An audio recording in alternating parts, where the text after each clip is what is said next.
자, 오늘 우리 함께 나누실 말씀 마태복음 15장 21절에서 28절 말씀입니다. 마태복음 15장 21절에서 28절 말씀입니다. 자, 한 절씩 다 찾으셨으면 한 절씩 교독하시겠습니다.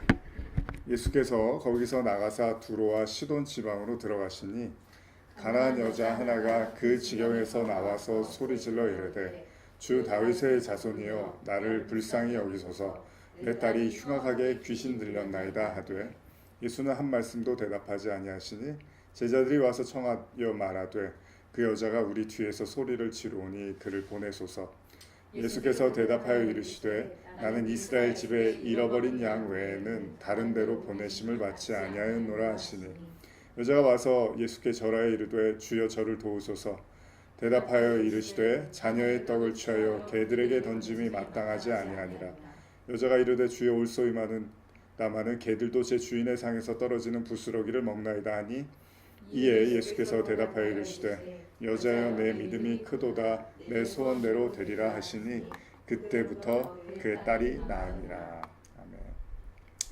자, 오늘은 여러분들이 잘 아시는 가나안 지방의 한 여인에 대한 말씀을 나누고자 합니다. 이미 오래전에 또 나눴던 말씀이죠.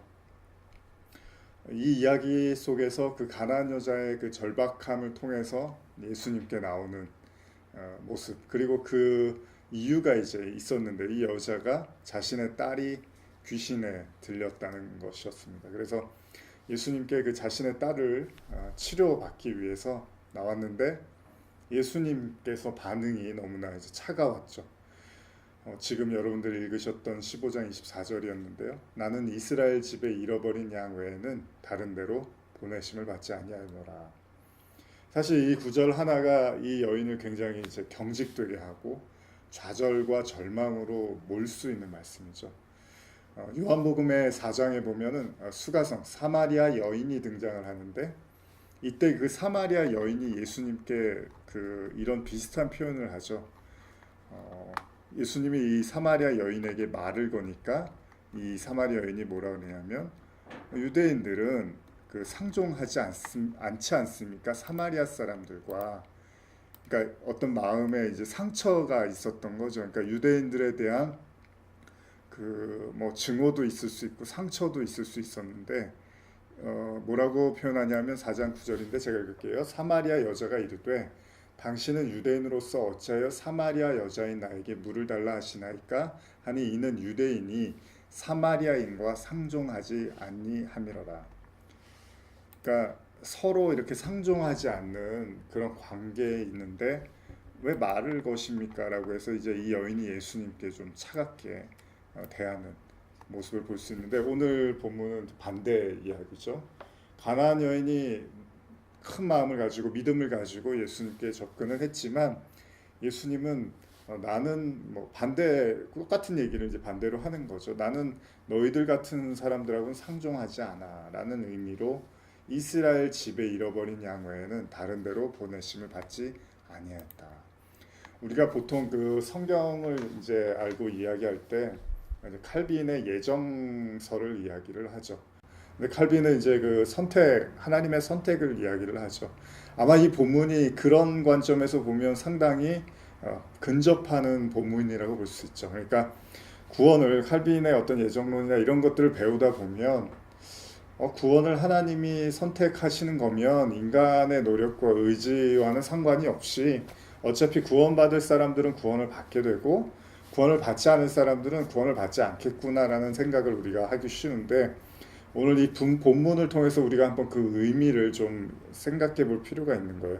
예를 들면 저한테도 이제 성령에 대한 이야기를 할 때 뭐 성령에 관한 설교를 많이 하잖아요. 하나님이 영이 함께 하시면 우리가 하나님의 자녀고 아들이고 뭐 이야기를 할 때 그러면은 이제 어떤 분들은 하나님의 성령을 뭐 어떻게 받는지 뭐 이런 얘기를 해줘야지 성령 얘기만 하면 뭐 하냐? 내 안에는 그런 성령이 없는 것 같은데 성령을 그럼 어떻게 받아야 되느냐 뭐 이런 설교를 좀 해달라는 분들도 있고요. 그런 어떤 방법론을 제시해 주는 걸 또 원할 수도 있는 거죠. 그런 관점에서 예정론을 보면 어차피 하나님이 성령도 그러면 주시는 사람만 주시고 안 주시는 사람은 안 주실 거 아니냐. 그러니까 뭐 내가 할 수 있는 건 어차피 아무것도 없으니까 이렇게 무력한 우리는 존재다. 그러면 내가 하나님을 위해서 뭐 굳이 애를 쓸 필요도 없고 애를 써서 될 문제도 아니고 뭐 이런 생각도 할 수 있죠. 충분히 우리가 공감하고 이해할 수 있는 부분들입니다.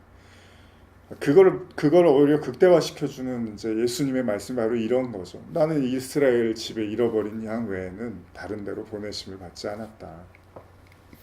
근데 이스라엘 집에 잃어버린 양이, 그럼 여기서 이스라엘 집은 무엇일까요? 오늘 제가 준비를 많이 해왔는데 그런 것들은 나중에 좀 시간을 내서 말씀을 드리고 싶고, 오늘은 그냥 좀 핵심적인 이야기만 나누겠습니다. 이스라엘 집이라든지 뭐 이런 내용들은 오늘 다루지는 않겠습니다. 그러면 어쨌든 간에 이스라엘 집이라는 게 사실 뭐 간략하게 설명을 하면 성전이잖아요. 성전. 예수님이 12살 때 그 예루살렘 성전에 올라갔다가 그 유대인 그 유월절 명절을 지키기 위해서 올라갔다가 이제 그 요셉과 마리아하고 이제 다른 그 같이 올라간 사람들이 다 내려오는데 나중에 보니까 예수님이 안 계신 거예요. 그래서 이제 다시 성전에 올라갔더니 예수님이 성전에 계셨죠. 그러면서 예수님이 내가 아버지하고 함께 있는 게 뭐 잘못됐느냐 이런 얘기를 하죠. 그러니까 이스라엘 집이라는 거는 뭡니까? 이스라엘에 있는 집들 얘기하는 건 아니잖아요. 그러니까 이스라엘 집이라는 건 하나님의 성전, 그리고 그것이 신약으로 넘어와서는 성전된 자라고 보면 되는 거죠. 그러니까 그런 의미에서 결국 구원받은 백성들, 영적 이스라엘을 얘기하는 거잖아요. 육적, 우리 지난 시간에 배웠지만 육적 이스라엘이 다 이스라엘이 아니라, 육신의 할례가 다 할례가 아니라 마음의 할례가 할례인 것처럼 이스라엘이 표면적인 이스라엘이 아니라 영적 이스라엘을 얘기하는 거죠. 어쨌든 간에 그런 구원을 얘기하는 거예요. 근데 문제는 나는 그 사람들한테만 갈 거야 라고 얘기를 하는 거죠. 근데 여러분들이 눈치를 채셨겠지만은 그러면은 이방인에게 가면은 안 되는 거잖아요. 근데 이 이스라엘 집이라는 표현이 사용되는 다른 구절이 있는데요. 마태복음 10장 5절에서 7절인데 우리 같이 한번 찾아 읽어볼까요? 마태복음 10장 5절에서 7절입니다. 자, 10장 1절에서 4절까지는 제가 1절만 읽어드릴게요. 예수께서 그의 12제자를 부르사 더러운 귀신을 쫓아내며 모든 병과 모든 약한 것을 고치는 권능을 주시니라 하면서 이제 그 제자들 이름이 쭉 나와요. 4절에 가나안인 시몬 및 가룟 유다 곧 예수를 판 자라까지 해서 이제 제자 이름이 나오고 이제 예수님이 명령을 하시는데 같이 읽어보겠습니다. 5절에서 7절입니다. 예수께서 이 12를 내보내시며 명하여 이르시되 이방인의 길로도 가지 말고 사마리아인의 고로도 들어가지 말고 오히려 이스라엘 집에 잃어버린 양에게로 가라. 가면서 전파하여 말하되 천국이 가까웠다 하고. 여기 보니까 예수님이 제자들을 부르시고 너희들이 이제 복음을 전하러 가는데 이방인의 길로도 가지 말래요. 뭐 우리가 생각할 수 있는 선에서는 이방 땅은 가지 말란 얘기입니다. 그러니까 소위 이스라엘 백성들이 상종하지 않았던 대표적인 게 사마리아죠. 그래서 사마리아인의 고을로 들어가지 말라. 그러니까 사마리아도 왜 부정했냐면 혈통의 부정성을 봤어요. 그래서 그 정통이 아니라는 거죠. 섞인 피를 가졌다라는 의미에서 부정하게 여겼단 말이에요. 그러면서 뭐라 하냐면 오히려 이스라엘 집에 잃어버린 양에게로 가라. 제자들이 그걸 어떻게 알아요? 이스라엘만 가는 것도 아니고 또 이스라엘 집에 잃어버린 양. 그럼 유대인들한테만 복음을 전하라는 얘기냐라고 들릴 수도 있는데 또 그건 아니잖아요. 우리가 보면. 그러니까 이게 어려운 말씀이에요. 그런데 그러면 아까 이스라엘 집 얘기만 제가 좀 간단히 나누면 여기 집 얘기를 하는 게 11절 이하를 보면 좀 알 수 있는데 제가 한번 읽어드릴게요. 어떤 성이나 마을에 들어가든지 그 중에 합당한 자를 찾아내어 너희가 떠나기까지 거기서 머물라. 자, 이제 아까 그 전도하라는 제자들에게 명령하면서 계속 덧붙여진 말씀이에요. 12절 계속 읽겠습니다. 또 그 집에 들어가면서 평안하기를 빌라. 그 집이 이에 합당하면 너희 빈 평안이 거기 임할 것이요 만일 합당하지 않으면 그 평안이 너희에게 돌아올 것이라. 누구든지 너희를 영접하지도 아니하고 너희 말을 듣지도 아니하거든 그 집이나 성에서 나가 너희 발의 먼지를 떨어버리라. 내가 진실로 너희에게 이르노니 심판날에 소돔과 고모라 땅이 그 성보다 견디기 쉬우리라. 자, 그러면 그 집의 의미를 조금 더 우리가 구체적으로 이해할 수 있죠. 어떤 집이에요? 자, 평안을 빌었는데 그 집이 13절인데 한번 같이 읽어볼까요? 한 번만 더 시작. 그 집이 이에 합당하면 너희 빈 평안이 거기 임할 것이요 만일 합당하지 아니하면 그 평안이 너희에게 돌아올 것이라. 자, 평안을 빌었는데 그게 거기에 이제 합당한 집이면 임한다는 거예요. 합당하지 않으면 그 평안이 너희한테 올 거라는 거죠. 사실 이 말씀도 좀 어렵습니다. 그래서 14절이 조금 더 구체화된 거죠. 같이 읽어볼까요? 시작. 누구든지 너희를 영접하지도 아니하고 너희 말을 듣지도 아니하거든 그 집이나 성에서 나가 너희의 발에 먼지를 떨어버리라. 아주 쉽게 설명해 주죠. 이스라엘 집이 뭐냐? 이스라엘 집에 잃어버린 양이 뭐냐? 아주 쉽게 설명해 줘요. 영접하면 그 집이 바로 이스라엘 집이네. 그 집이 영접하지 않으면 우리가 떠나야 될 먼지를 떨어버려야 될 먼지와 같은 집이라는 거죠. 모래와 같은 집이 되는 거죠. 그 집은 어떻게 된다? 소돔과 고모라 땅이 그 성보다 견디기 쉬우리라. 그러니까 예수님이 지금 하시는 말씀, 오늘 지금 처음 읽은 가나안 여인의 이야기를 보면 그렇게 어렵지 않은 거예요. 나는 이스라엘 집에 잃어버린 양 외에는 다른 데로 보내심 받지 않았다는 게 너 집에 가. 난 너하고 상관없어를 얘기하는 게 아니잖아요. 그러면 예수님이 더 이상 그 여자와 대화를 하지 않으면 되잖아요. 근데 15절, 15장 25절에 보면 주여 저를 도우소서 대답하여 이르시되 자녀의 떡을 취하여 개들에게 던짐이 마땅하지 아니하니라. 지금 뭐 하시는 거예요? 확인하는 거죠. 네가 이스라엘 집에 잃어버린 양인지 아닌지 내가 확인해 볼게. 자, 자녀의 떡을 취하여 개들에게 내가 던지면 안 돼 라고 했더니 여자가 이르되 주여 올소이다마는 개들도 제 주인의 상에서 떨어지는 부스러기를 먹나이다 하니 이에 예수께서 대답하여 이르시되 여자여 내 믿음이 크도다. 자, 예수님의 어떤 메시지를 지금 이 여인이 받아들이잖아요. 그죠? 어떤 메시지였어요? 개를 지금 비유로 들었어요. 이미 우리가 인터넷 속에 처음에 올려놓을 때 했던 개에 대한 이야기는 뭐 여러분도 잘 아시니까. 개는 성경에서 아주 가장 부정한 짐승 중에 하나입니다. 그런 개로 지금 비유를 했는데 여자가 괜찮다고 받아들여요. 자기 걸로. 개도 주인의 상에서 떨어지는 부스러기를 먹나이다. 제가 개라도 주님이 부스러기라도 주면 제가 먹겠습니다라고 이렇게 받은 거죠. 그랬더니 여자여 내 믿음이 크도다라고 말씀을 하시죠. 여러분 아까도 말씀드렸지만 이스라엘 집에 잃어버린 양이라는 개념이 이방인들, 사마리아인들을 지칭하는 게 아니었다라는 거죠. 그래서 요한복음 4장에서 이미 제가 읽어드릴게요. 4장 3절인데 유대를 떠나사 다시 갈릴리로 가실 때 사마리아를 통행하여야 하겠는지라. 사마리아를 가면 안 되잖아요. 이스라엘 집에 잃어버린 양을 위해서 하려면. 그런데 예수님이 5절에 사마리아에 있는 수가라는 동네에 이르니 야곱이 그 아들 요셉에게 준 땅이 가깝고 또 거기 또 야곱의 우물이 있더라. 예수께서 길 가시다가 피곤하여 우물 곁에 그대로 앉으니 때가 6시쯤 되었더라. 6이라는 숫자가 이제 우리가 육신의 개념으로 이해하고 7이라는 숫자 뭐 이런 것들을 개념 보겠죠. 그러니까 이 땅에 그 육신을 입고 있는 육의 한계를 갖고 있는 자들에게 물을 주러 오신 거잖아요, 예수님이. 그래서 물을 달라 하시니까 여자가 아니 왜 나한테 물을 달라 합니까? 이는 유대인이 사마리아인과 상종하지 않잖아요. 그러니까 예수님이 말하는 이스라엘 집에 잃어버린 양은 뭐예요? 우리가 소위 말하는 구원받을 백성, 하나님의 칼빈의 예정설에 의해서 그래요. 선민의 개념은 뭐냐?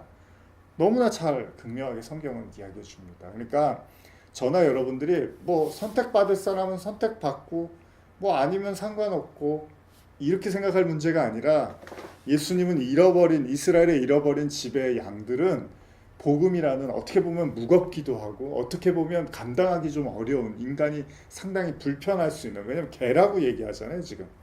그런데도 불구하고 그것을 받아들이는 자의 것이다라고 얘기를 하는 거죠.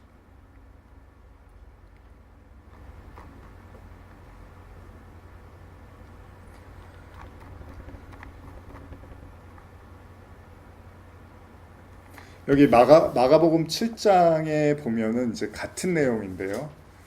요거를 이제 더 극명하게 설명을 해주는데 7장 26절을 제가 읽어드릴게요. 25절 26절 이에 더러운 귀신이 들린 어린 딸을 둔 한 여자가 예수의 소문을 듣고 곧 와서 그 발 아래 엎드리니 그 여자는 헬라인이요 수로보니게 족속이라 자기 딸에게서 귀신 쫓아내주기를 간구하거늘 이렇게 말합니다.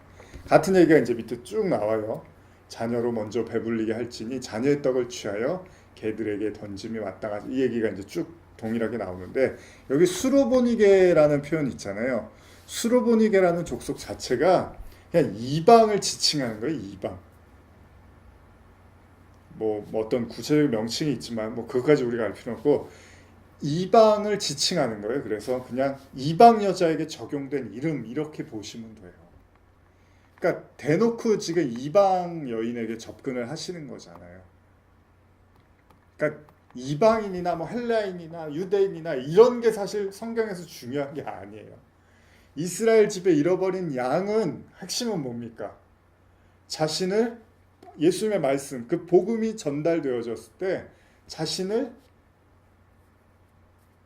복음에 내어줄 수 있는 자, 그들이 바로 이스라엘 집에 잃어버린 양이라는. 그러니까 뭐 성령은 어떻게 받아요? 뭐 선민은 뭐 이미 결정된 거 아니에요? 구원은 이미 결정된 거 아니에요?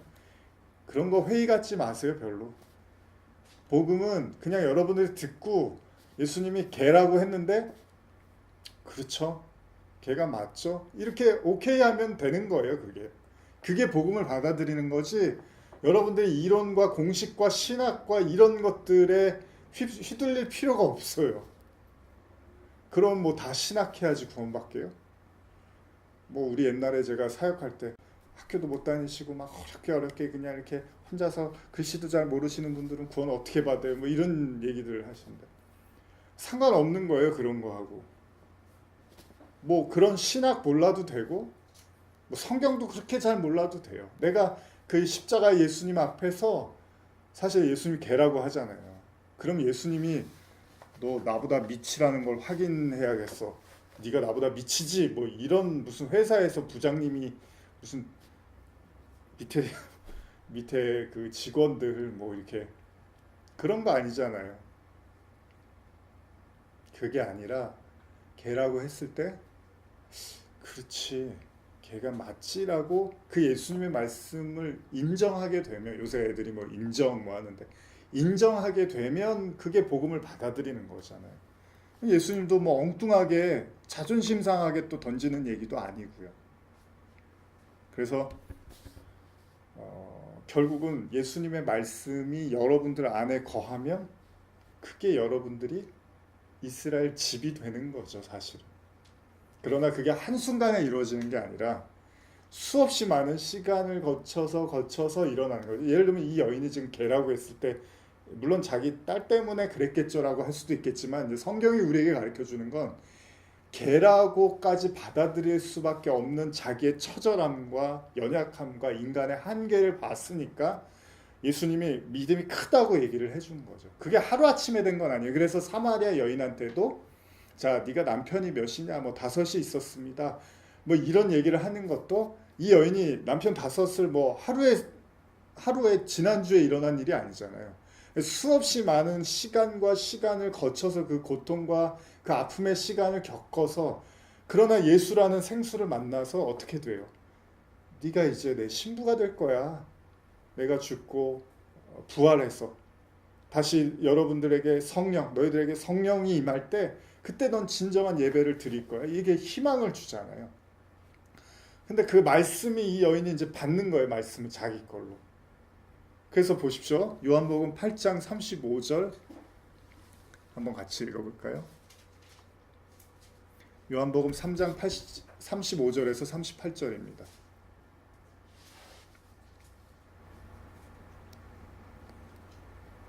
같이 읽어볼게요. 요한복음 8장 35절에서 37절. 종은 영원히 집에 거하지 못하되 아들은 영원히 거하나니 그러므로 아들이 너희를 자유롭게 하면 너희가 참으로 자유로우리라. 나도 너희가 아브라함의 자손인 줄 아노라. 그러나 내 말이 너희 안에 있을 곳이 없으므로 나를 죽이려 하는도다. 여러분 좀 쉽게 생각하십시오. 예수님이 어떤 말을 던졌는데 그걸 내가 마음으로 받았어요. 그러면 그게 아들이 되는 거고 집에 하나님의 집에 거하는 자가 되는 거예요. 그런데 종은 영원히 집에 거하지 않는데 왜냐하면 내 말이 너희 안에 있을 곳이 없으므로. 그죠?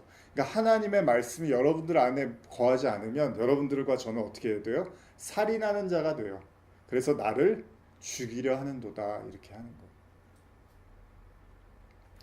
밑에 제가 읽어드릴게요. 38절. 나는 내 아버지께서 본 것을 말하고 너희는 너희 아비에게서 들은 것을 행하느니라. 대답하여 이르되 우리 아버지는 아브라함이라 하니 예수께서 이르시되 너희가 아브라함의 자손이면 아브라함이 행한 일을 할 것이거늘. 40절 같이 읽겠습니다. 지금 하나님께 들은 진리를 너희에게 말한 사람이 나를 죽이려 하는도다. 아브라함은 이렇게 하지 아니하였느니라. 자, 그러니까 뭐 선민이 아니다. 이제 이게 중요한 게 아니에요. 예정론 이런 거를 이제 여러분들이 머리에 심어둘 필요가 없는 거예요. 본질은 뭐냐면 예수님의 말이 여러분들 안에 거하면 되는 거예요. 그 말씀이 여러분들에게 거해서 우리 안에서 그 싸움이 있을 거 아니에요. 그 말씀과 나라는 자존심과 나라는 이기심과 나라는 어떤 자아. 이것이 싸움을 통해서 결론으로는 아 내가 개 같은 자가 맞죠라고 이렇게 우리가 그 말씀을 인정하면 되는 거잖아요. 그래서 우리가 지난번에도 많이 나눴지만은 33절 34절 제가 읽을게요. 여자여 내 말을 깨닫지 못하느냐 이는 내 말을 들을 줄 알지 못함이로다. 너희는 너희 아비 마귀에게서 났으니 너희 아비의 욕심대로 너희도 행하고자 하느니라. 그는 처음부터 살인한 자요 진리가 그 속에 없으므로 진리에 서지 못하고 거짓을 말할 때마다 제 것으로 말하나니 이는 그가 거짓말쟁이요 거짓의 아비가 되었습니다. 그러니까 우리 저번에 그 회개하라 천국이 가까웠다 설교를 할 때 뭐 독사의 자식들아 하면서 제가 그거 설명하면서 애둘러 이렇게 돌려서 말하려고 굉장히 좀 약간 식은땀을 흘렸는데 예수님이 그냥 대놓고 말하죠. 너희는 너희 아비 마귀에게서 나왔다. 그러니까 독사의 자식이라는 말을 한 거죠. 예수님이. 무슨 말이냐면 예수님의 말씀을 그 마음에 거하지 않게 받아들이지 않는 자는 다 하나같이 마귀에서 났다라고 지금 예수님이 말씀하는 거예요. 그들이 하는 말은 다 똑같다는 거예요. 그들은 살인자고 진리가 그 속에 없으므로 진리를 말하지 못하고 거짓말만 한다는 거예요. 당연하죠. 여러분 진리가 없는데 어떻게 진리가 없는 자가 하는 말이 다 뭐가 되는 거예요? 거짓말이 되는 거잖아요. 참이 아닌 거짓을 말하게 되는 겁니다. 그는 거짓말쟁이요. 그래서 거짓말하면 천국 못 간다는 게 그런 의미지. 뭐 거짓말 누구한테 내가 거짓말했어. 그게 자꾸 마음에 걸려. 뭐 그런 차원이 아니라는 거죠. 그래서 47절, 49절 또 같이 읽어볼까요? 시작. 하나님께 속한 자는 하나님의 말씀을 듣나니 너희가 듣지 아니함은 하나님께 속하지 아니하였음이라. 여기까지요. 자, 하나님께 속한 자는 뭐 한다고요? 하나님의 말씀을 듣는 거. 이 자체가 하나님께 속했다는 거예요, 여러분.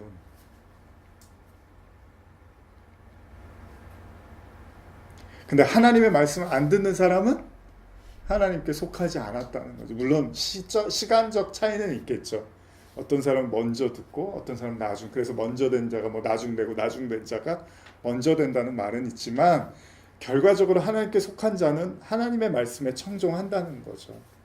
근데 그렇게 안 되면 보십시오. 48절 이하인데 유대인들이 대답하여 이르되 우리가 너를 사마리아 사람이라 또는 귀신 들렸다 하는 말이 옳지 아니하냐. 예수께서 대답하시되 나는 귀신 들린 것이 아니라 오직 내 아버지를 공경함이거늘 너희가 나를 무시하는도다. 결국 하나님의 말씀을 듣지 않는 사람의 반응은 그 예수, 그 진리를 말하는 사람이 귀신 들린 자로 보인다고 생각하게 되는 거죠. 그가 이방인이고 그가 사마리아 사람으로 보인다는 거예요. 이 얘기는 이면에는 그들의 마음속에는 이방인과 사마리아인이라는 그 절대적 기준이 있다는 거죠. 허물어지지 않는 거죠. 결국 그들을 성경이 다른 의미에서 귀신 들린 자로도 묘사를 합니다. 마태복음 12장 43절 이하 보면 더러운 귀신이 사람에게서 나갔을 때 물 없는 곳으로 다니며 쉬기를 구하되 쉴 곳을 얻지 못하고 이에 이르되 내가 나온 내 집으로 돌아가리라 하고 와보니 그 집이 비고 청소되고 수리되었거늘 이에 가서 저보다 더 악한 귀신 7을 데리고 가서 거하니 그 사람의 나중 형편이 더욱 심하게 되느니라. 이 악한 세대가 또한 이렇게 되니라. 여러분 복잡하게 생각할 필요 없습니다. 하나님의 말씀이 거하지 않으면 그 압이 마귀의 말씀을 갖고 있는 거니까, 말을 갖고 있는 거니까 그 자체가 나쁜 말. 왜냐하면 우리가 지난번에 나왔지만 요한복음 6장 63절에 살리는 것은 영이니 육은 무익하니라. 내가 너희에게 이른 말이 영이요 생명이라. 그러니까 예수님의 말씀이 거하면 그게 생명, 영이 거하는 거지만 그렇지 않은 자체는 뭐예요? 그걸 귀신 들린 자로 하는 거예요. 왜냐하면 우리의 압이 마귀의 말을 우리가 계속 갖고 있을 거니까. 그래서 예수님이 개라고 한 이유는 뭐예요? 가나안 여인에게 왜 개라 그랬을까요? 자, 마귀의 말을 우리가 모두가 선악과를 따먹은 우리 모두가 그 마귀의 자녀니까 우리가 갖고 있는 말들이 마귀의 말이니까 우리는 죄를 질 수밖에 없잖아요. 개라고 했을 때 그렇죠, 나는 죄를 질 수밖에 없고 이렇게 부정할 수밖에 없는 삶을 살 수밖에 없습니다라고 그냥 있는 그대로를 인정한 거잖아요.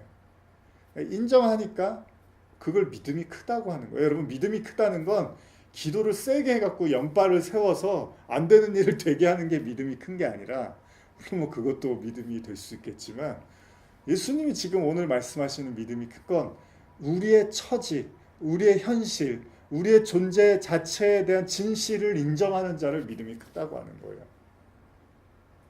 여러분, 능력 있는 사역자들이 얼마나 많은 사람에게 상처를 주고 실망을 안깁니까? 막 능력이 있어서 정말 저 사람은 정말 뭐 기도하면 산도 옮길 것 같은 그런 정말 우러러보는 사역자들이 또 한편으로 얼마나 많은 실망감을 안겨줍니까? 왜 그런 줄 아십니까? 우리는 믿음을 잘못 생각하는 거죠. 그런 게 믿음이 아니라 진짜 성경에서 예수님이 오늘 말하는 큰 믿음은 여러분과 저의 있는 모습 그대로를 인정하는 거예요. 그걸 뭐라고 해요? 다른 말로? 회개라고 하잖아요.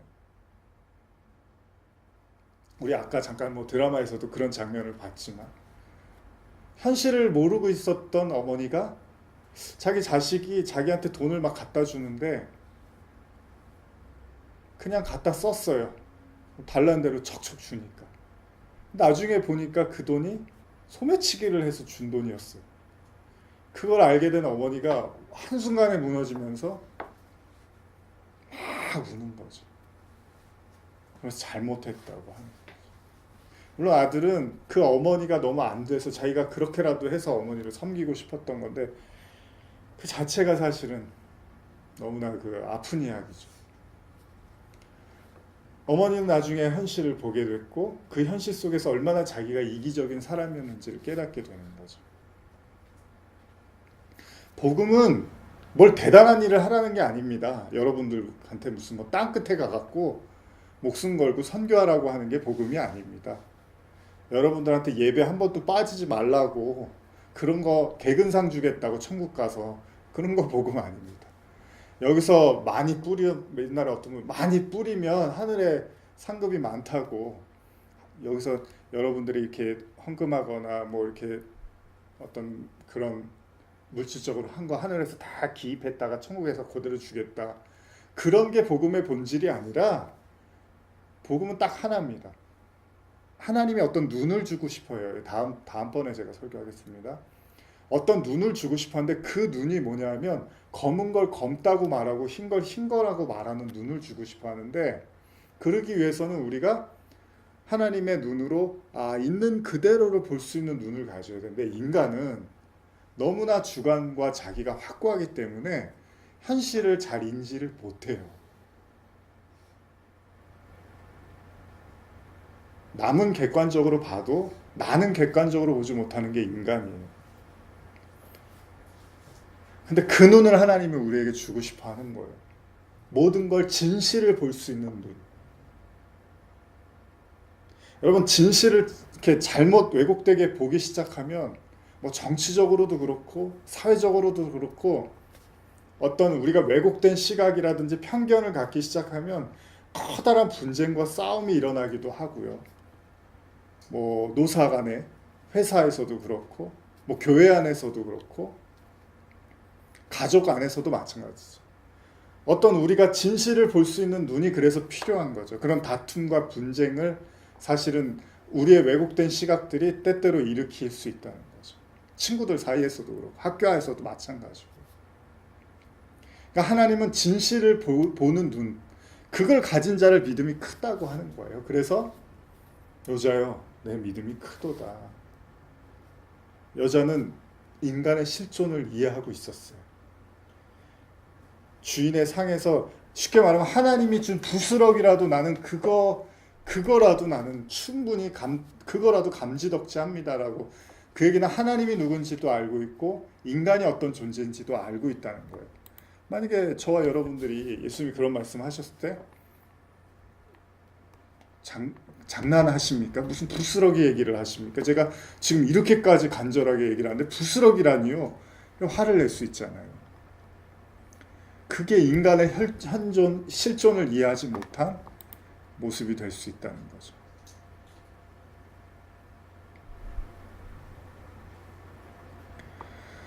여러분, 예수님은 잃어버린 양을 찾으러 오셨습니다. 이스라엘 집에. 그 모습이 잘 나타나는 게 바로 잃어버린 한 마리 양의 비유죠. 도대체 잃어버렸다라는 걸 어떻게 해석해야 될지 우리는 좀 고민해 볼 필요가 있는데 오늘은 그런 것들은 다 하기가 어려우니까요. 누가복음 15장 7절에 보면 내가 너희에게 이르노니, 이게 이제 잃어버린 양을 찾은 다음에 예수님의 말씀입니다. 죄인 한 사람이 회개하면 하늘에서는 회개할 것이 없는 의인 99으로 말미암아 기뻐하는 것보다 더하리라. 그러니까 예수님의 관심은 딱 어디에 있는 거예요? 잃어버린 양 하나니까 그 양의 회개에 관심이 있다는 거예요. 그거 외에는 다른 관심이 없대요. 여러분, 그래서 한 영혼이 온 천하보다 귀하다는 게 그래요. 여러분들은 그렇게 생각하십니까? 여러분들의 한 영혼에 대한 천하에 대한 개념이 없으면 여러분 자신에 대해서도 마찬가지일 거예요. 성경은 회개하는 한 사람이 천하보다 귀하다고 말씀을 하세요. 예수님의 목적은 회개. 근데 그 회개가 뭐라 그랬어요? 여러분과 제가 있는 그대로를 볼 수 있는, 그 인정할 수 있는 마음, 그 눈을 갖게 될 때 그걸 회개라고 하는 거예요. 그래서 제가 예전에 그런 표현 잘 썼지만 뭐 이렇게 저도 그렇고 여러분들도 그 주변에 그런 분들 많이 봐요. 나는 이날 때껏 한 번도 이런 적 없어. 뭐 이런 표현 쓰는 사람들 있잖아요. 그런 사람들이 있을까요? 실제로? 근데 본인들은 그렇게 믿고 싶은 거야. 나는 한 번도 이런 적 없어. 나는 한 번도 이런 적 없어. 자기 시각에서 완전히 빠져 있는 그런 표현들이죠. 그런 사람 없죠. 뭐 나는 지금껏 살면서 거짓말 한 번 해본 적 없어. 뭐. 그 말이 제일 큰 거짓말이 되는 거죠. 그러니까 우리는 자기 시각과 자기 연민과 어떤 자아에 사로잡혀서 객관적 자기 자신의 모습을 보기가 참 어렵습니다. 복음은 그걸 보라는 거예요. 그래서 개 얘기가 나오는 거죠. 뭐 이미 예전에 설교에서 말씀 나눴기 때문에 하나만 제가 한 구절만 읽어드릴게요. 우리말로 사사기 7장 1절 이하를 읽어드릴게요. 여룻바알이라고 불리기도 하는 기드온과 그와 함께 있던 모든 백성들이 아침 일찍 일어나 하루 샘에 진을 쳤습니다. 미디안의 막사는 그들의 북쪽 모래 고원 근처에 평원에 있었습니다. 여호와께서 기드온에게 말씀하셨습니다. 내가 너와 함께 있는 백성들의 손에 미디안 사람을 넘겨주려고 하는데 백성이 너무 많다. 이스라엘이 아닌 자기 스스로 자랑하며 내 손이 너를 구원했다고 말하지 않게 하기 위함이다. 그러니까 지금 그 하나님께서 그 사사기에서 미디안 족속과 그 싸움을 이렇게 해서 전쟁에 이기게 하시려고 하는데 뭐라고 하시냐면 백성이 너무 많다는 거예요. 이 사람들이 너무 많아서 싸움에서 이기면 하나님이 도와준 게 아니라 자기네 힘으로 이겼다고 말할 것 같다는 거예요. 그러면서 3절이었는데 그러니 지금 너는 백성의 귀에 선포하여라. 누구든 두려워 떠는 사람은 돌아서서 길라산으로부터 떠나라. 그러자 백성 가운데 2만 2천 명이 돌아갔고 1,000명만 남게 됐습니다. 그러나 여호와께서 기드온에게 말씀하셨습니다. 아직도 사람이 너무 많다. 그들은 물가로 데리고 가거라. 그러면 거기서 너를 대신해 내가 그들을 시험하겠다. 내가 이 사람은 너와 함께 갈 것이다. 라고 내게 말하면 그가 너와 함께 갈 것이요 내가 이 사람은 너와 함께 가지 않을 것이다 라고 말하는 사람은 가지 않을 것이다. 그러면서 이제 5절인데요. 그리하여 기드온은 사람들을 데리고 물가로 갔습니다. 여호와께서 기드온에게 말씀하셨습니다. 개처럼 물을 혀로 핥아먹는 사람과 물 마시기 위하여 무릎 꿇고 엎드리는 사람을 모두를 따로 세워라. 그러자 손을 입에 대고 핥아먹은 사람의 수가 300이었습니다. 그 나머지 모든 사람은 물을 마시기 위해서 무릎을 꿇고 엎드렸습니다. 여호와께서 기드온에게 말씀하셨습니다.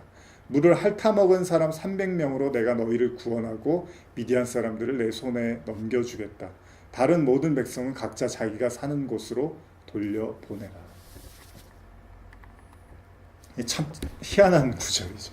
개처럼 물을 핥아먹는 사람을 하나님이 쓰시고 무릎 꿇고 물을 먹는 사람은 필요 없다는 거예요.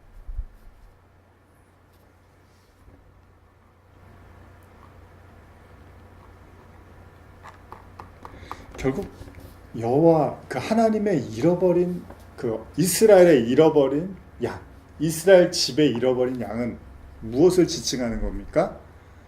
예정론에 의해서 구원받을 백성 뭐 좋습니다. 그러나 그런 우리가 알고 있는 그런 의미가 아니라 개처럼 물을 핥아먹는 자신의 부정함과 자신의 죄악으로 말미암아 그 하나님 앞에 부스럭이라도 은혜를 나에게 주신다면 난 너무나 행복할 거예요 라고 진정한 간절한 그 심령이 가난한 팔복에 나오는 정말 그 하나님의 은혜에 아주 그 사로잡혀 있는 자, 그들이 바로 이스라엘 집에 잃어버린 양이라는 거죠. 그러니까 지금까지 여러분들이 갖고 있었던 뭐 성령을 어떻게 받아요, 뭐 예정론에 의한 뭐 선택받은 사람은 결정됐으니까 뭐 나는 아닌가 보자, 아직 안 그런 거 보니까 뭐 이런 얘기는 이제 다 갖다 치워버리시고 저와 여러분들이 이제 하나 집중하는 거예요. 내가 하나님의 말씀을 듣고 있는가? 그리고 두 번째, 그 말씀이 내 안으로 인정되어지고 있는가? 왜냐하면 이스라엘 집에 잃어버린 양들은 하나님의 말씀을 듣는다고 했으니까. 예수님이 내 말이 너희 안에 거하지 않으면 너희가 너희 아비 마귀의 말을 할 거야. 그럼 너희가 나를 살인하게 될 거야. 그러나 예수님의 말씀이 여러분들 안에 인정되어지고 거하면 한순간은 아니지만 여러분과 저는 하나님의 집이 되어져 가는 거죠. 성전이 되어져 가는 거죠. 그게 바로 가나안 여인의 믿음이었습니다. 있는 그대로를 인정하는 것. 쉬운 얘기 같지만 여러분들이 나이가 시간이 많이 지나면 될 거라고 생각하지만 꼭 그렇지만은 않습니다. 오히려 시간이 지나고 나이를 먹을수록 지금 여러분들이 갖고 있는 그 생각은 더 견고해질 수 있습니다. 언젠가 우리는 깨져야 되는 거예요. 그리고 진정한 나를 그 그리스도의 말씀으로 비춰볼 수 있을 때 우리는 진짜 믿음이 큰 자가 되겠죠. 그걸 개라고 예수님이 던져줬습니다. 그래서 우리가 예전에 나눴던 말씀이지만 여호수아와 갈렙으로 가나안 땅에 들어가잖아요. 갈렙의 이름이 개였죠, 개. 그래서 제가 아마 그런 설교를 했었어요. 여호수아는 예수님을 상징하는 거다. 그럼 예수와 개, 신부들, 자신의 부정함. 우리는 성경에서 말하는 우리는 아이를 낳지 못하는 부정한 여인이거든요. 그래서 아브라함과 사라 이야기가 나오는 거거든요. 생명을 잉태하지 못하는, 여기서 말하는 건 단지 육적 아이를 낳지 못하는 얘기를 하는 게 아니라 영적인 생명을 낳지 못하는 모든 인간은 죄인이니까. 그러나 하나님의 씨를 받아서 그 영적 생명을 잉태하는 자로 이제 신부가 되는 거예요, 우리가. 그래서 사마리아 여인에게 생수를 주러 가시는 거고, 지금 이 가나안 여인에게도 바로 네가 이렇게 부정한 너 자신을 인정하는 네가 바로 믿음의 여인이야. 네가 바로 큰 믿음을 가졌다니까. 아니 제가 뭘 했다고요? 제가 개라는 걸 인정했을 뿐인데요. 그게 큰 믿음이야. 예수님 말씀하시는 거죠. 이거 하나 하는 거예요. 우리 평생. 여러분들도 진심으로 누가 미안하다 그러면 마음이 녹아지잖아요. 진심으로. 우리도 진심으로 하나님 앞에 우리 자신을 인정하면 모든 심판은 잠재워지게 되는 거죠. 그 진심의 그 고백. 주님, 제가 개 같은 자가 맞습니다. 기도하시겠습니다. 하나님 감사합니다. 어렵지만 또 쉽습니다. 쉽지만 또 어렵습니다. 이스라엘 집에 잃어버린 양, 이 자리에 모인 모두, 이 말씀을 듣는 모두의 마음입니다. 부스럭이라도 우리에게 허락하여 주시옵소서. 이 간절함을 가진 주님의 신부들에게 하나님의 말씀과 생명의 그 생수를 부어 주시옵소서. 예수님의 이름으로 기도드립니다. 아멘.